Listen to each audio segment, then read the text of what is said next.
Eu comecei o projeto de 180 dias, o famoso modo caverna, para mudar de vida e fracassei. Mas será que foi tão fracasso assim? Bom, há 11 meses atrás, eu comecei o projeto Caverna, os 180 dias para mudar de vida. Tem uns vídeos aqui no canal, eu não vou apagá-los, inclusive eu estou até com essa mesma blusa, meu cabelo cresceu e eu sumi.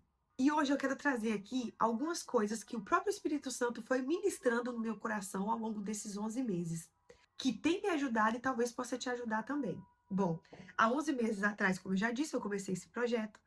A minha intenção com esse projeto era mudar hábitos e costumes, que inclusive eu ainda estou tentando mudar. E eu comecei esse projeto para isso, para mudar esses hábitos e esses costumes, né? Que a gente todo ano coloca metas e não muda nunca. E o meu pensamento era, se em 21 dias você constrói um novo hábito, com 180 dias eu já estou dominando tudo.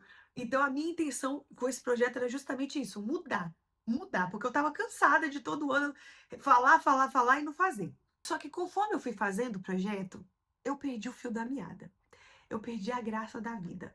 Eu já vinha de quadros depressivos. Eu cheguei no fundo do poço, ainda estava cavando e pegando a terra, assim, ó, jogando em mim mesmo. E só que isso aí já faz muito tempo, só que eu venho de quadros de apatia. Isso aí era recorrente na minha vida, quadros de apatia, de não era nem tristeza, porque eu confesso que quando eu sentia tristeza, eu ainda ficava feliz. Era apatia mesmo. Era como se você perdesse o filtro da vida. Sabe a graça da vida? É como se a vida fosse colorida e você perdesse esse filtro, viesse um filtro preto e branco e você visse tudo preto e branco. E ali, conforme eu comecei esse projeto, não foi por causa do projeto que aconteceu isso, mas ao longo do processo eu estava muito animada, eu estava pegando dicas, assistindo vídeos, só que ali ao longo do processo a coisa foi perdendo sentido. De novo, começou a vir aquela apatia, eu questionei muito a Deus. Eu faço terapia, inclusive eu tô para receber alta, graças a Deus, mas eu fui levando ali muita coisa na terapia, tentando entender muita coisa, e muita coisa continuava não fazendo sentido, e eu continuei o processo. Só que dessa vez, diferente das outras vezes, porque eu me desviei, né, por muito tempo, por muitos anos, e eu voltei a buscar Deus vai fazer 2 anos, e agora eu confesso que eu fui levar para Deus. Eu questionei muito a Deus porque eu ainda estava daquele jeito. Eu pedi muito a Ele para ser curada disso, porque eu não aguentava mais essa apatia. E há uns 2 meses atrás, 2 ou 3 meses, não tenho certeza, eu recebi uma visita de uma pessoa muito querida, uma mulher muito usada por Deus.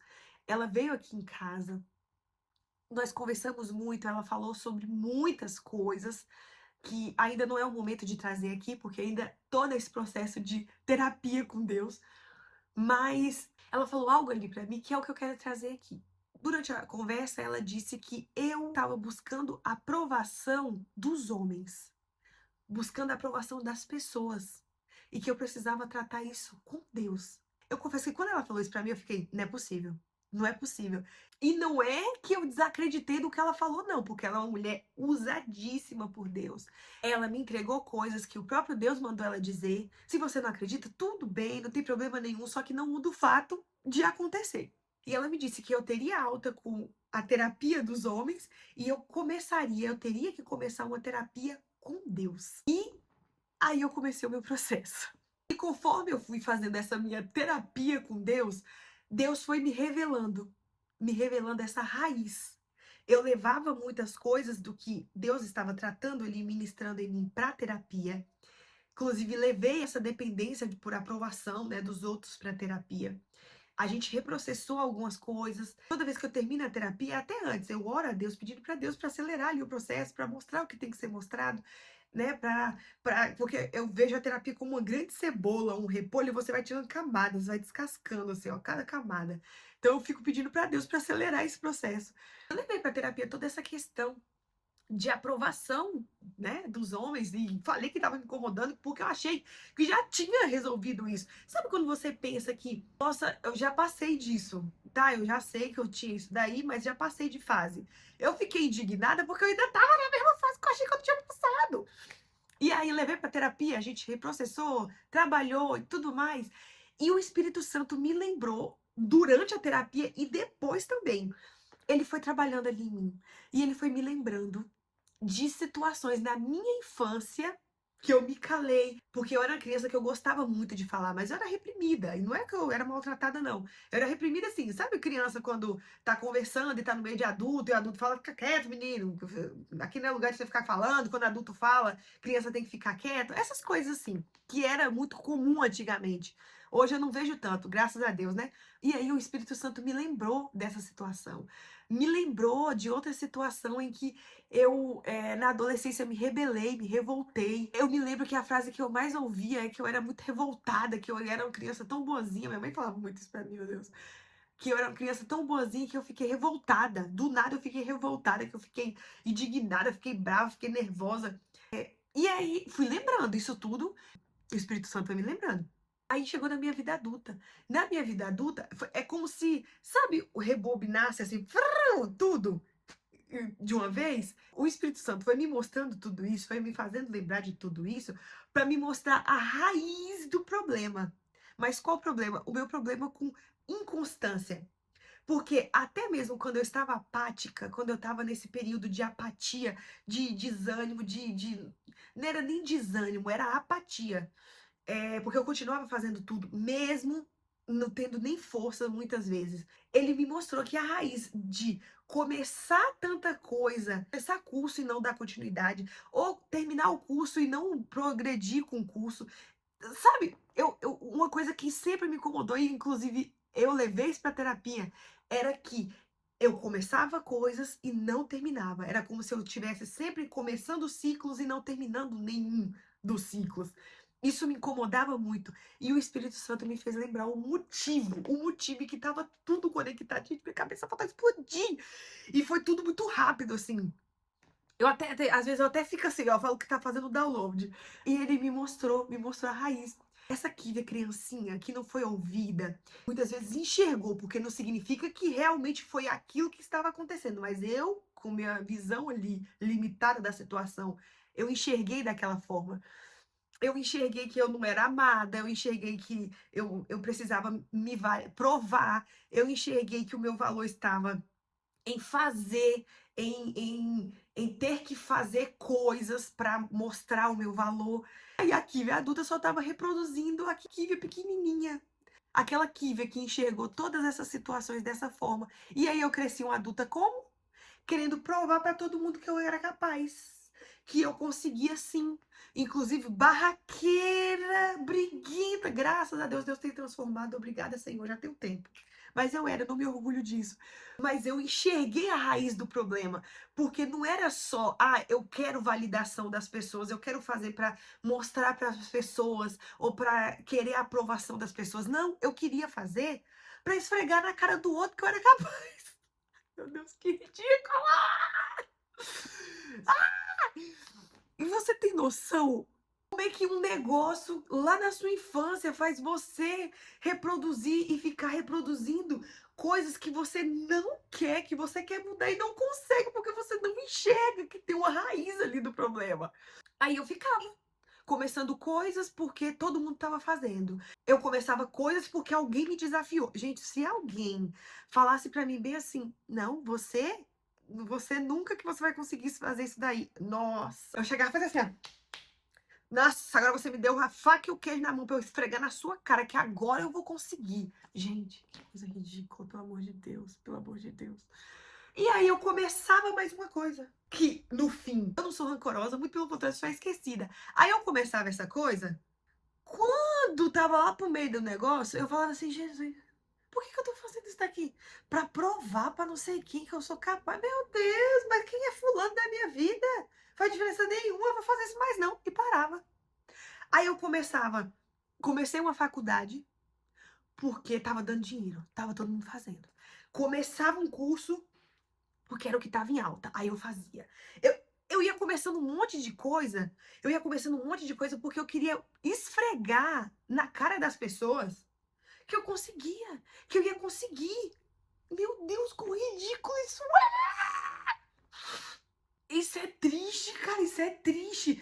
E aí, depois que o Espírito Santo ministrou tudo isso em mim, eu pedi perdão, eu falei, Senhor, me perdoa, como é que eu tava sendo. E isso só mostrava uma falta de identidade. uma falta de identidade. E ali eu continuei essa busca pela minha identidade em Deus. Porque até essas oscilações, quando eu tinha dessas apatias, porque eu não sentia tristeza, eu simplesmente sentia apatia. Eu, inclusive, falava assim: Deus, eu prefiro sentir tristeza do que essa apatia, porque a apatia parecia que eu não era ser humano, só tava oca, só tava oca. Inclusive, ficava me questionando muito do sentido da vida, de por que que eu tô aqui? Eu nasci pra quê? Só pra comer, dormir no banheiro, depois morrer? Qual a graça? Qual é o sentido desse monte de ser humano? Eu começava a vir, e não era só uma questão filosófica de a existência humana, não, dava uma angústia de estar viva, se é que você me entende. Já pensei, já passou algumas vezes, inclusive, a vontade de não estar mais viva, se é que você me entende. E eu ficava questionando ali o porquê das coisas. E desde o momento em que eu tenho feito essa terapia com Deus, porque ela falou, você vai ter alta da terapia dos homens e agora você vai começar um processo terapêutico com Deus.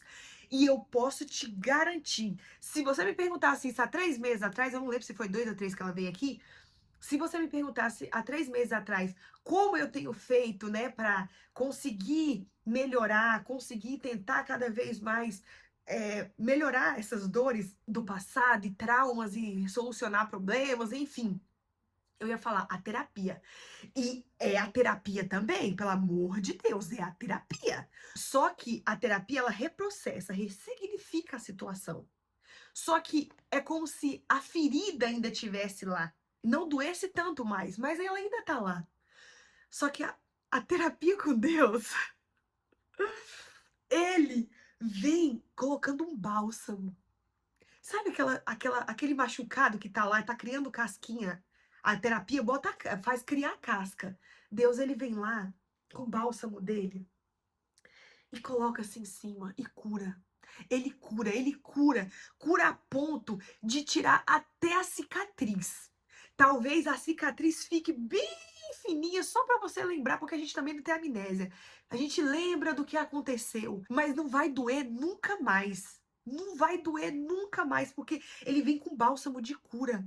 Ele vem com bálsamo assim, calmante, tranquilizante. O Espírito Santo vem com calmaria, com bálsamo, cura para aquela angústia que você sentia, aquela dor que era latente. Ele vem e cura toda dor e toda ferida. É lindo demais. Gente, você tem noção que Deus, ele é porque para mim esse mundo todo é muito novo. Para mim, tá sendo como se eu estivesse redescobrindo Deus. Porque eu cresci em lar cristão, mas o Deus que me foi apresentado foi um Deus distante. Foi um Deus distante, foi um Deus que ele não se relaciona com a gente.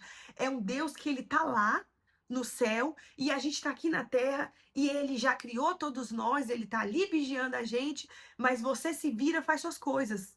E ele tá lá no céu. Mas ele não é esse Deus, ele é um Deus que ele quer relacionamento comigo e com você, meu Deus! Você tem noção que é o Deus que criou os céus e a terra e ele quer relacionamento comigo e com você? Ele se importa com as coisinhas pequenas, as pequenininhas coisas minhas e suas. Ai, meu Deus, isso é lindo demais! Eu fico assim, meu Deus, meu Deus! Isso é maravilhoso! Deus criou Adão e Eva e na virada do dia, no pôr do sol, do dia para a noite, ele ia todos os dias falar com eles. Todos os dias se relacionar, conversar, ter com eles, um momento com eles. Você tem noção? E ele quer isso comigo e com você. Ah, eu fico muito empolgada com isso, cara. Eu fico muito empolgada. Eu quero muito me trazer aqui coisas que eu tenho vivido, experiências que eu tenho vivido, porque ele quer relacionamento. Deus, ele quer nos guiar, nos moldar. Ele quer nos direcionar, ele não tá lá só no céu e a gente tá aqui se virando e não tem propósito nenhum na nossa vida. Não é isso. Ele quer nos direcionar. A gente não foi criado por acaso. Você foi criado por um motivo. Você tem motivo. Você não é só mais um. Ah, isso é maravilhoso. E é ele que dá a resposta para isso. Cara, isso é lindo, isso é muito empolgante. Se isso não te deixa empolgado, eu não sei mais o que pode te deixar empolgado. Porque isso me empolga demais, dá vontade de sair gritando, me descabelando. Isso é muito empolgante. Você tem noção que ele é um Deus que quer te direcionar? Ele quer te falar. Fala bem assim, não, meu filho, para esse momento presente, não abra essa empresa. Para esse momento presente, Não faça tal coisa. Para esse momento presente, faça tal coisa. Você tem noção? Você tem noção que esse Deus é muito empolgante? Porque eu vim de muito quebrar a cara. Porque eu ia fazendo com a força do meu próprio braço, não consultava a Deus, era mais ou menos assim: vou orar, Deus, do teu agrado, eu vou lá e vou fazer. Se estiver dando errado, porque não é de Deus. Se estiver dando certo, é de Deus. Não, nem tudo que tá dando certo é de Deus, tá? Às vezes é esse lado do inferno pra você. E eu só tenho uma coisa pra te dizer: Deus é empolgante. Ele nos criou com um vazio do tamanho dele. Do tamanho dele. Esse vazio que você sente muitas vezes, você quer preencher com droga, com sexo, com dinheiro. Gente, eu já estive. Eu não vou falar pra você que eu estive milionária, não. E falar que ser hipócrita agora e falar que o dinheiro não importa, não busque, não corra atrás. Não, você tem que correr sim atrás dos seus objetivos, você tem que correr atrás sim dos seus sonhos. Só que isso não vai te preencher. Isso por si só. Só o dinheiro, só um casamento perfeito, só uma família perfeita, não vai te preencher, porque você tem um vazio do tamanho de Deus e Ele tá te chamando, te esperando para se relacionar com você. Isso é empolgante demais. Isso é lindo. Ele quer se relacionar comigo e com você. Ele quer te direcionar. É bom estar vivo. Eu posso falar isso porque eu já quis não estar viva. E hoje a vontade é sair assim. É bom demais estar vivo, é bom viver. É bom. É bom. E a minha vontade é que todo mundo pudesse sentir essa alegria que eu sinto hoje. E você pode, basta você buscar, insiste que você vai conseguir também. Poxa vida, eu empolguei. Bom, o vídeo de hoje é esse. Eu vou voltar com o projeto, só que dessa vez vai ser menos tempo, não será mais 180 dias, vai ser 90 dias, porque o próprio Espírito Santo me conduziu a isso. E dessa vez vai ser completamente diferente. Não vai ser mais porque eu quero a aprovação de ninguém. Não vai ser mais porque eu quero provar nada pra ninguém. Isso é libertador demais. Não vai ser mais porque eu quero esfregar nada na cara de ninguém. Vai ser simplesmente porque o próprio Espírito Santo me conduziu. Porque eu preciso sim desenvolver aquelas coisas que eu coloquei ali. Só que dessa vez não mais pra mascarar algo ou pra provar algo pra alguém, mas sim porque é bom pra mim. E dessa vez tá fazendo sentido para mim, não para ninguém, não porque tá viralizando. E isso é muito empolgante. Se você quiser vir comigo, venha. Se não quiser, venha também. Um beijo, fica com Deus e até o próximo vídeo.